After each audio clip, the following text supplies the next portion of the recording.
Hello friends, this is Himanshi and welcome to let's learn. और first question है, when asked to write 44, भाई बच्चों को 44 लिखने के लिए कहा गया। 44 some students of grade 2 rote it as 404। भाई 404 लिख दिया, 404 लिख दिया कुछ बच्चों ने जब उनको 44 लिखने के लिए कहा गया। As a teacher how will you address this? अब ये एक समस्या है आपके लिए एक टीचर के रूप में, तो आप क्या करेंगे इसको सॉल्व करने के लिए? पहला ऑप्शन है correct their answer in their copies, आप उनकी प्रतियों में उनकी कॉपियों में जो है सही कर देंगे। या फिर explain principle of exchange using concrete material. भाई प्रिंसिपल ऑफ एक्सचेंज जो है उसको आप एक्सप्लेन करेंगे कॉन्क्रीट मटेरियल का इस्तेमाल करके। कॉन्क्रीट मटेरियल जिसको वो छू सकें, देख सकें, जिसमें वो इन्वॉल्व हो सकें। या फिर नेक्स्ट है group them with those who have done it correctly, आप उनके साथ उनको ग्रुप में बिठा देंगे बच्चों को जिन्होंने उस क्वेश्चन को या इस बात को सही किया होगा। या फिर D option tell them to find out correct answer, मतलब आप उनको बताएंगे कि भाई सही आंसर क्या है या कैसे आप ढूंढ सकते हो। बताएं एक बार। बहुत बढ़िया शाहरुख खान, धन्यवाद। आंसर कीजिए फटाफट से, फिर इसको समझेंगे। बी ऑप्शन, बी ऑप्शन का मतलब है explain principle of exchange using concrete material. बिल्कुल भाई, ये क्या बात है? कॉन्क्रीट यानी मूर्त, ठोस की जगह मूर्त सामग्री का आप इस्तेमाल करते हुए बच्चों के सामने जो विनिमय का सिद्धांत है, प्रिंसिपल ऑफ एक्सचेंज है, आपको पता है कि भैया 1 टेंस और 100 की जो वैल्यू है वो कैसे क्या पूरा काम में आती है, वो आप उनको सिखाएंगे। किसके थ्रू?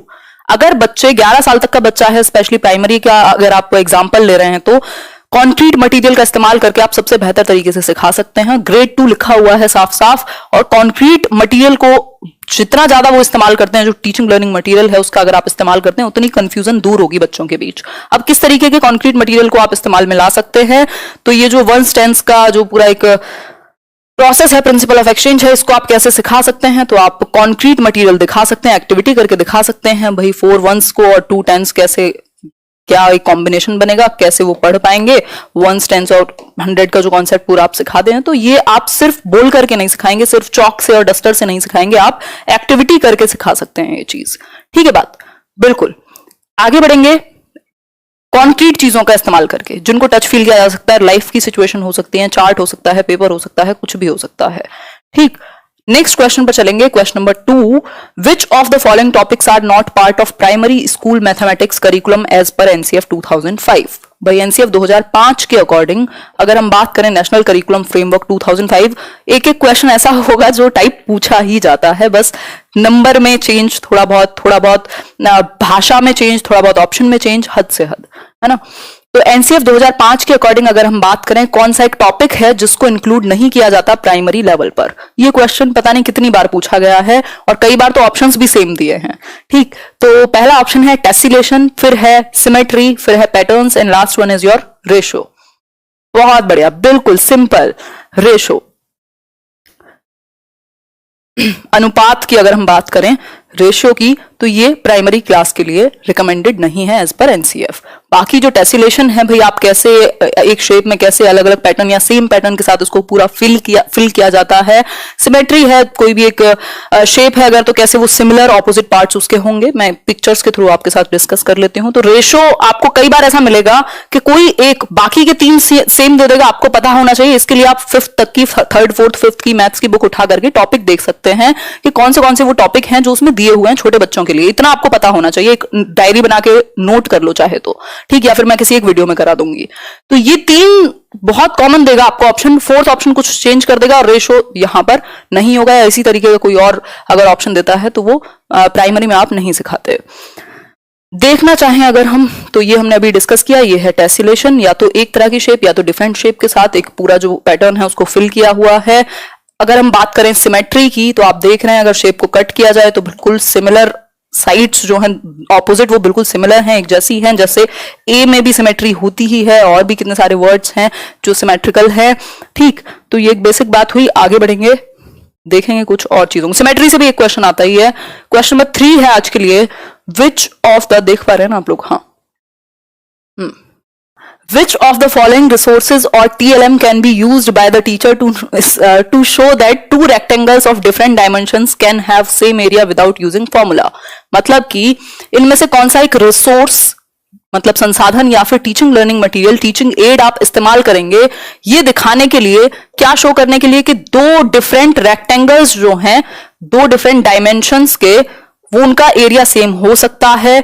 अब ये कैसे हो सकता है, ये आप कैसे दिखाएंगे, कौन सा टीचिंग लर्निंग मटेरियल जो है वो इसके लिए बेस्ट काम करेगा, आपको पता है। अगर मैं रेक्टेंगल के एरिया की बात करूं तो L इंटू बी होता ही है, मतलब लेंथ इंटू ब्रेथ करेंगे अगर, तो ऑब्वियसली अगर ब्रेथ और लेंथ अलग अलग भी हैं तब भी जो एरिया है वो सेम आ सकता है, यदि वही दो नंबर हैं आसपास घूमते हुए। ठीक, तो इस केस में आंसर क्या होगा, स्केल का यूज करेंगे, ग्राफ पेपर का, थ्रेड का या टाइल का। अब इन दोनों में से भी आपको यहां पर कॉम्बिनेशन चूज करना है। आंसर कीजिए फटाफट से। बी ऑप्शन आप लोग कह रहे हैं, बी का मतलब है B and D. Graph paper बिल्कुल सही बात है, आप दिखा सकते हैं उसमें। और क्या है, टाइल्स का इस्तेमाल किया जा सकता है, दोनों को रेक्टेंगल की फॉर्म आसानी से आप शो कर सकते हैं। ग्राफ पेपर वो जो ग्रीन वाला मिलता था आपको स्कूल में कभी कभी, और इसके अलावा अगर टाइल्स की बात करूं तो बिल्कुल रेक्टेंगुलर शेप बहुत आसानी से आप समझा सकते हैं एरिया के बारे में। तो बी और डी जो है वो सही हुआ, इसलिए बी ऑप्शन सही है जिसमें इन दोनों की बात की गई है। अगर मैं दिखाना चाहूं पिक्चर के थ्रू तो आप लोग देखेंगे। और वैसे टीचिंग लर्निंग मटेरियल जो है, अबेकस है, कुछ कुछ चीजें हैं, उनको हम एक सेपरेट वीडियो में डिस्कस करेंगे, मैथ्स पेडागोजी की। ठीक, तो इस तरीके से आप दिखा सकते हैं भाई कि जो अगर डिफरेंट डायमेंशन है, डिफरेंट दिखने वाले भी हैं, उसका भी एरिया क्या होगा, सेम ही आएगा दोनों का, क्योंकि लेंथ इंटू ब्रेथ अगर आप आगे पीछे करेंगे तो बराबर आ जाएगा। सेम कहानी यहां पर लागू होती है। ठीक, तो ये बेसिक चीजें हैं जिनका आपको बेसिकली पता ये होना चाहिए। मैथ्स का आपको गणितज्ञ नहीं बनना यहां, सिर्फ आपको पता हो कि बेसिक कॉन्सेप्ट्स आप किन मेथड्स के थ्रू पढ़ाएंगे, किन टीएलएम्स के थ्रू आप इस्तेमाल करके उनको ज्यादा से ज्यादा आसानी से सिखाएंगे। ठीक है, आगे बढ़ेंगे। तो टाइल्स भी हो सकते हैं, ग्राफ पेपर भी हो सकता है। कॉन्क्रीट मटेरियल है अपने आप में, जिसको बच्चे देख करके, टच करके, फील करके पढ़ सकते हैं। क्वेश्चन नंबर 4 है, सभी को हाय हेलो है भाई, धन्यवाद Jitendra ji. Which of the following could be contributing factor to underachievement in mathematics. Mathematics में अंडर अचीवमेंट का एक कॉन्ट्रीब्यूटिंग फैक्टर हो सकता है। ध्यान से समझिएगा, ये क्वेश्चन गड़बड़ हुई है इस क्वेश्चन में बहुत सारे लोगों के द्वारा इस बार। पहला है जेंडर, फिर है socio cultural background, nature of mathematics या फिर इनेट एबिलिटी ऑफ पर्सन। आंसर कीजिए, फिर हम लोग आगे बढ़ेंगे। वीडियो और वॉइस ओवरलैप हो रही है, क्या कर सकते हैं, अब तो कुछ नहीं कर सकते, मुश्किल से तो चला है, कुछ कुछ प्रॉब्लम्स चलती रहती हैं। बहुत बढ़िया, आंसर कीजिए फटाफट से। बी मतलब सोशियो कल्चरल बैकग्राउंड। अब इसको समझेंगे हम। बात हो रही है कौन सा एक फैक्टर कंट्रीब्यूट कर सकता है अंडर अचीवमेंट में, मतलब कम अगर अचीव कर पाया बच्चा मैथ्स में तो कौन सा एक फैक्टर जिम्मेदार हो सकता है। 4 ऑप्शंस में से पहला है जेंडर। जेंडर कभी भी रिस्पॉन्सिबल नहीं है मैथ्स आने और ना आने के लिए। एक क्वेश्चन ये भी आपको रखा हुआ मिल जाता है पेपर में कि लड़कियां मैथ्स नहीं सीख सकती, भाग जाइएगा दूर उस ऑप्शन से, वो आपका नंबर कटवाएगा।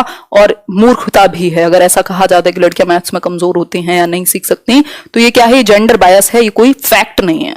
ठीक, तो ये तो हट गया।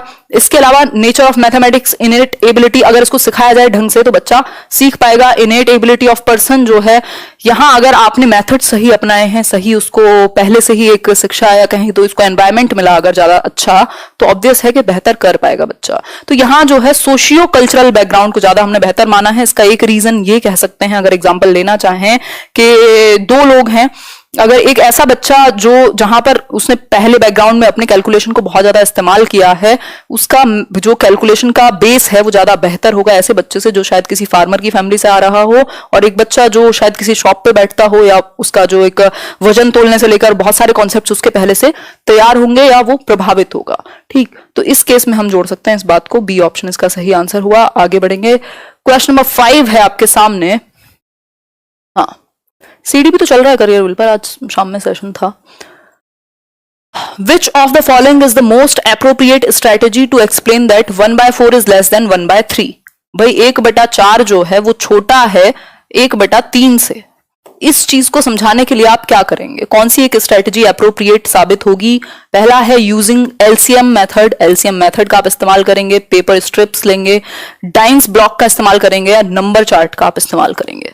फटाफट से बताइए, फिर हम लोग आगे बढ़ेंगे। 3400 लोग देख रहे हैं और 2500 लोगों ने लाइक किया, मतलब कहाँ हैं ये बाकी के जो 1000 लोग हैं, 900 लोग कहाँ हैं। बहुत बढ़िया। Using paper strips. Paper strips का आप सिंपल इस्तेमाल करके दिखा सकते हैं। मान लो ये एक स्ट्रिप है, आपने इसको 3 में डिवाइड कर दिया और इसी स्ट्रिप को जब आप ये अब इतनी जगह बची नहीं है यहाँ।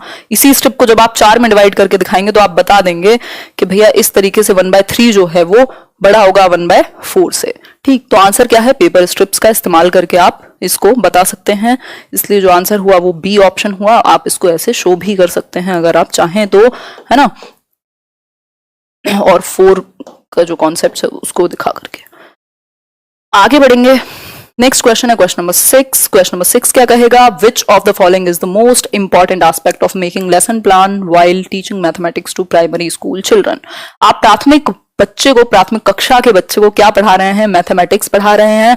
और इस स्थिति में आप एक लेसन प्लान बनाते हैं। हर एक लेसन को, हर एक क्लास में जाने से पहले टीचर का एक लेसन प्लान होगा। आप क्या उस क्लास में किस तरीके से कराएंगे, किस मेथड का इस्तेमाल करेंगे, कौन से एग्जांपल्स आप यूज कर रहे हैं या प्रीवियस नॉलेज से कैसे जोड़ेंगे, कौन से क्वेश्चंस आप पूछेंगे, ये सब चीजें लेसन प्लानिंग में आती हैं और लेसन प्लानिंग मस्ट है। अगर यहां पर ये लेसन प्लान्ड ना हो पहले से तो क्या होगा? फिर प्रॉब्लमेटिक है ये अपने आप में। फिर मतलब जितना आप अगर 150% दे सकते थे, आपने सिर्फ 100% दिया, तो नुकसान किसका है? बच्चे का है उसमें। ठीक, तो ये टीचर की जिम्मेदारी है, चाहे जीवन निकल जाए, कि लेसन प्लानिंग के बाद ही आप क्लास में घुसे। ठीक, आंसर कीजिए। बहुत बढ़िया। Following the sequence of text book. Lesson planning में आपकी एक चीज इंक्लूड होनी चाहिए कि बच्चे को कंस्ट्रक्शन का मौका मिले, उसको अपॉर्चुनिटीज मिले जिसमें वो एक्सप्लोर कर पाए, जो कॉन्सेप्ट्स कैसे कनेक्टेड हैं अपने आप में, कैसे कंस्ट्रक्टेड हैं, वो देख पाए रियल लाइफ में कुछ एक्टिविटीज करके। तो सी ऑप्शन इसका सिंपल और सही आंसर होगा। नेक्स्ट क्वेश्चन पर बढ़ेंगे। नेक्स्ट क्वेश्चन क्या है एक बार देख लेंगे। Question number 7। Which of the following can not be considered a feature of a constructivist mathematics classroom. अब ये कंस्ट्रक्टिविस्ट मैथमेटिक्स क्लासरूम पर एक क्वेश्चन आता ही है, कई बार प्याजे को भी डाल देते हैं यहाँ पर। अगर मैं बात करूं तो बात हो रही है कंस्ट्रक्टिविस्ट कौन होगा? जो एक्टिविटी को वैल्यू करे। मतलब कंस्ट्रक्टिविज्म क्या है? स्कूल ऑफ थॉट है, साइकोलॉजी की बात करता है, जिसमें कंस्ट्रक्शन की बात होती है कि knowledge can be constructed by doing activities. मतलब ज्ञान का निर्माण किया जा सकता है सक्रियात्मक रूप से, अगर बच्चा क्रिया कर पाए तो, एक्सप्लोर कर पाए तो। इस केस में अगर हम बात करें तो कंस्ट्रक्टिविस्ट मैथमेटिक्स किस एक चीज को, मैथमेटिक्स क्लासरूम में किस चीज को वैल्यू नहीं दी जाएगी? नॉट की बात हो रही है। करेंगे यार, सीडीपी क्यों नहीं करेंगे, टेंशन क्यों लेते हो? अलग अलग दिन अलग अलग सब्जेक्ट कर रहे हैं हम लोग। The role of language and dialogue in learning mathematics is given due attention. जो लैंग्वेज और डायलॉग को इंपॉर्टेंस देना, या फिर the teacher acknowledges that students may construct multiple understandings from a given interaction. भाई बच्चों को इस बात को पहचानना कि बच्चों को मल्टीपल पर्सपेक्टिव कंस्ट्रक्ट करने का मौका दिया जाए। या फिर C option, objective type test items are used as the primary means of assessment. मतलब आप सिर्फ एमसीक्यू के फॉर्म में क्वेश्चन को सॉल्व करा रहे हो। या फिर connections between mathematics and other curricular areas are highlighted. सब में बच्चा एक्टिव है सिवाय एक चीज के, वो क्या है? Objective type test items are used as the primary means of assessment. Main जो आपका उद्देश्य है, आप बच्चे को टेस्ट सिर्फ और सिर्फ एमसीक्यू के फॉर्म में कर रहे हैं, यस और नो की फॉर्म में कर रहे हैं, तो वो कंस्ट्रक्टिविज्म नहीं है। कंस्ट्रक्टिविज्म में बच्चा एक्टिव है, आप ऑब्जर्वेशन में या एक्टिविटीज कराने के दौरान ही उसको असेस कर सकते हैं। मेन मुद्दा असेसमेंट नहीं है, मेन मुद्दा यहां लर्निंग होना चाहिए था। तो आंसर क्या हुआ? सी हो गया। ये गलत है इसलिए सही है, समझ रहे हो ना? ये गलत है इसलिए सही है क्योंकि नॉट पूछा था। ठीक, आगे बढ़ेंगे नेक्स्ट क्वेश्चन पर। नेक्स्ट क्वेश्चन नंबर 8 है, which of the following statements is in agreement with the constructionist view of mathematics. मतलब कि इनमें से कौन सा एक स्टेटमेंट है जो सृजनात्मकतावाद या रचनावाद, जिससे प्याजे, वाइकोस्की, ब्रूनर ये सब बिलोंग करते हैं, एनसीएफ पूरा आपका इसी पर बेस्ड है। पेडागोजी इसलिए अलग अलग नहीं है हर एक सब्जेक्ट की, कुछ कुछ चीजें अलग है, बट सारी जो ज्यादातर चीजें वो आपको कॉमन मिलेंगी। ठीक, तो अगर हम बात करें तो कंस्ट्रक्टिविस्ट मैथमेटिकल व्यू जो है बच्चे के लिए वो किस प्रकार का होगा? पहला ऑप्शन है mathematics is about learning facts. भाई फैक्ट्स जान पाए बच्चा। Mathematics are required to discover the truth. Mathematics सच का पता लगाता है, फैक्ट्स को जानने की बात करता है। या फिर mathematics is entirely objective. Objectivity किसमें होगी? या तो सही है मैथ्स में कुछ, या तो बिल्कुल गलत है। ऐसा नहीं होगा बीच में कुछ हो। पेडागोजी नहीं है, जो मैं हमेशा कहती हूँ, पेडागोजी ऑब्जेक्टिव नहीं है, हमेशा बहुत सारे पर्सपेक्टिव में सब्जेक्टिव हो जाती है। ठीक है, स्पेशली जो साइकोलॉजी जैसी बात हो। फिर है visualisation is an important aspect of mathematics. तभी होता है कि बहुत सारे आंसर कीज में भी प्रॉब्लम होती है। मैथ्स में कभी प्रॉब्लम आपको नहीं दिखेगी आंसर कीज में। अगर 2+2 है तो वो 4 ही आएगा। उसमें 4 लोगों ने अलग अलग पर्सपेक्टिव नहीं दिए। बताएं एक बार आंसर क्या होगा? देखिए, अगर हम बात करें आप कंस्ट्रक्टिविस्ट पॉइंट ऑफ व्यू की, तो यहाँ पर सबसे इंपॉर्टेंट है visualisation is an important aspect of mathematics. आप बच्चे को विजुअलाइज करने का मौका दें जिससे वो एक्टिव होकर के कुछ कॉन्सेप्ट सीख सके। सिर्फ फैक्ट्स नहीं आप उसको रटवा दे रहे हैं या सिर्फ बता दे रहे हैं फॉर्मूलाज, ना ही सिर्फ आप प्रूव करने के लिए कह रहे हैं, आप विजुअलाइजेशन का मौका दे रहे हैं, यानी वो एक्टिवली कंस्ट्रक्ट करेगा, बच्चा एक्टिव होगा। अब ये कंस्ट्रक्टिविज्म जो है वो अलग नहीं है आपकी साइकोलॉजी या सीडीपी से। कंस्ट्रक्टिविज्म वही है, बस आपको अप्लाई करना आना चाहिए कि मैथ्स में आप कैसे अप्लाई करेंगे। बच्चा जब विजुअलाइज करेगा, इमेजिन करेगा, आपने कहा कि अच्छा एक इतने सेंटीमीटर का या ऐसा एक रेक्टेंगुलर बॉक्स है, ऐसा क्यूबिकल एक बॉक्स है, तो वो विजुअलाइज करेगा यहां अपने दिमाग में, इसको विजुअलाइज करेगा, और विजुअलाइज करेगा तो भाई क्या है, उसके सेंसेस एक्टिव हैं, वो खुद एक्टिव है और एक्टिवली कंस्ट्रक्ट कर पाएगा जो भी आप उसको क्या सिखाने की कोशिश कर रहे हैं कॉन्सेप्ट, उसमें वो इन्वॉल्व हो पाएगा। ठीक है बात, तो इसलिए आंसर जो था वो डी था। आगे बढ़ेंगे नेक्स्ट क्वेश्चन पर, और नेक्स्ट क्वेश्चन है क्वेश्चन नंबर 9 जो कि है सेकंड लास्ट आज के लिए। Which of the following activities is best suited for the development of special understanding among children? अब ये स्पेशल अंडरस्टैंडिंग क्या है? बेसिकली बच्चों में स्थानिक समझ, जो गार्डनर भी बात करते हैं, जैसे स्थानिक बुद्धि की, स्पेशल अंडरस्टैंडिंग की, यानी कि बच्चा पोजीशन को, स्पेस को, ज्योग्राफिकल जो बेसिकली शेप है, ऑब्जेक्ट की जो पोजीशन है, इन सबको वो समझ पाए। इसके लिए आप क्या करा सकते हैं? पहला है drawing the top view of a bottle. जो बोतल होती है उसका एक ऊपरी शीर्ष जो है उसको वो अगर बनाएगा तो उसको कुछ समझ आएगी। या फिर locating CTs on a map, map पर सिटीज को लोकेट करे। या फिर noting the time of moon rise, ये नोट करे कि भैया चंद्रमा कब निकलता है। या फिर representing numbers on a number line, number line पर वो रिप्रेजेंट करके दिखाए नंबर, इधर नेगेटिव में इधर पॉजिटिव में, कि ये है मैथमेटिक्स। आंसर कीजिए, फिर हम लोग आगे बढ़ेंगे आज के लास्ट क्वेश्चन की तरफ। बहुत बढ़िया, सही है, बहुत तेजी से आप लोग आंसर करते हैं, मुझे लगता नहीं है कि इतनी जल्दी पढ़ भी पाते हो जितनी जल्दी आंसर कर देते हो।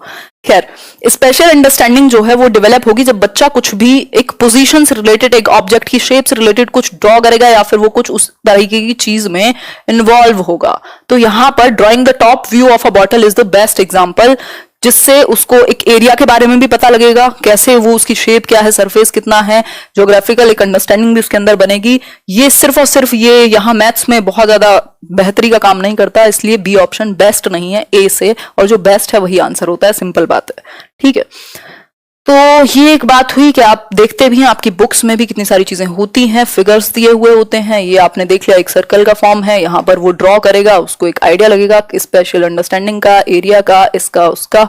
ठीक, तो ये बेसिकली उसको मदद करेगा मैथमेटिकल कॉन्सेप्ट्स में स्पेशल अंडरस्टैंडिंग बनाने में, उसको विजुअलाइजेशन में भी हेल्प होगी। आगे बढ़ेंगे नेक्स्ट क्वेश्चन की तरफ जो कि आज के लिए लास्ट है। Which of the following is not true with respect to the learning of mathematics? Mathematics में सीखने के विषय में कौन सी एक बात ठीक नहीं है, नॉट ट्रू, सही नहीं है?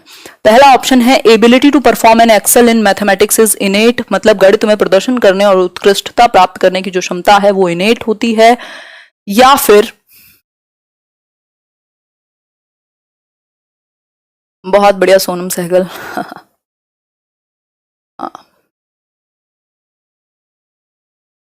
ओके नियाज अली, मैं साइड हो जाऊंगी, क्वेश्चंस थोड़े बड़े होते हैं, मुझे साइड होना ही पड़ता है। Which of the following is not true with respect to the learning of mathematics, के सीखने के विषय में कौन सी एक बात ठीक नहीं है?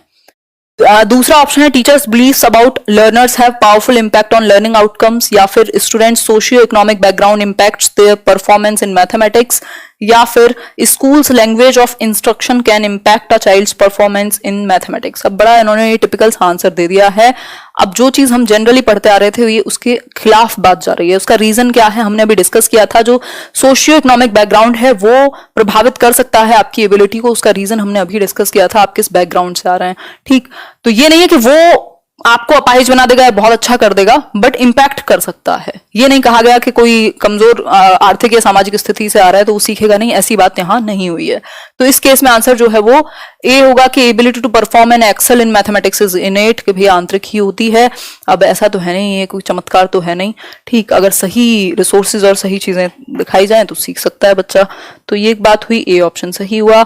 और आउट ऑफ 10 कितने ठीक हुए वो तो आप कमेंट करके बताएंगे ही, और इसका जो पीडीएफ है वो आपके Telegram channel let's learn squad आप सर्च करेंगे तो मिल ही जाएगा। और आउट ऑफ 10 कितने ठीक हुए आपके और क्या आपको समझ में आया, कहाँ कंफ्यूजन रही, वो आप कमेंट करके बताएंगे।